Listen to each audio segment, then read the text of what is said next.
జూబ్లీహిల్స్ ఉప ఎన్నికలో గెలుపొందిన నవీన్ యాదవ్ ఇవాళ ప్రమాణ స్వీకారం చేశారు. స్పీకర్ గడ్డం ప్రసాద్ కుమార్ ఆయనతో ప్రమాణం చేయించారు. శాసనసభలోని స్పీకర్ ఛాంబర్లో జరిగిన ఈ కార్యక్రమంలో మంత్రులు శ్రీధర్ బాబు, అజారుద్దీన్తో పాటు మేయర్ విజయలక్ష్మి, ఎమ్మెల్యేలు, ఎమ్మెల్సీలు హాజరయ్యారు. తనకు అండగా నిలబడ్డ కాంగ్రెస్ పార్టీ అధిష్టానం, సీఎం రేవంత్తో పాటు ఎమ్మెల్యేగా గెలిపించిన జూబ్లీహిల్స్ నియోజకవర్గ ప్రజలకు నవీన్ యాదవ్ ధన్యవాదాలు తెలియజేశారు. 76వ రాజ్యాంగ దినోత్సవం నాడు ప్రమాణ స్వీకారం చేయడం సంతోషంగా ఉందన్నారు.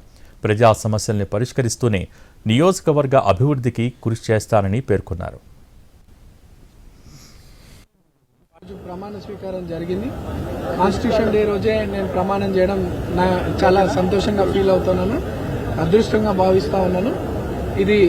ఈ ప్రమాణం మా ప్రాంత ప్రజలు పెట్టుకున్నటువంటి నమ్మకానికి ప్రమాణం అని తెలియజేస్తూ వారు పెట్టుకున్న నమ్మకాన్ని నిలబెట్టుకునే విధంగా వారి సమస్యలు, ప్రాంత అభివృద్ధి, వారి సమస్యలన్నీ కూడా వారి సమస్యలు పరిష్కరిస్తూ ప్రాంతాల అభివృద్ధిని, డెవలప్మెంట్ యాక్టివిటీస్ చేస్తూ మంచి పేరు సంపాదించుకుంటానని తెలియజేస్తూ పెద్దలు కాంగ్రెస్ పార్టీ పెద్దలు ముఖ్యమంత్రి గారికి, అధిష్టానానికి నాకు ఇచ్చిన అవకాశాన్ని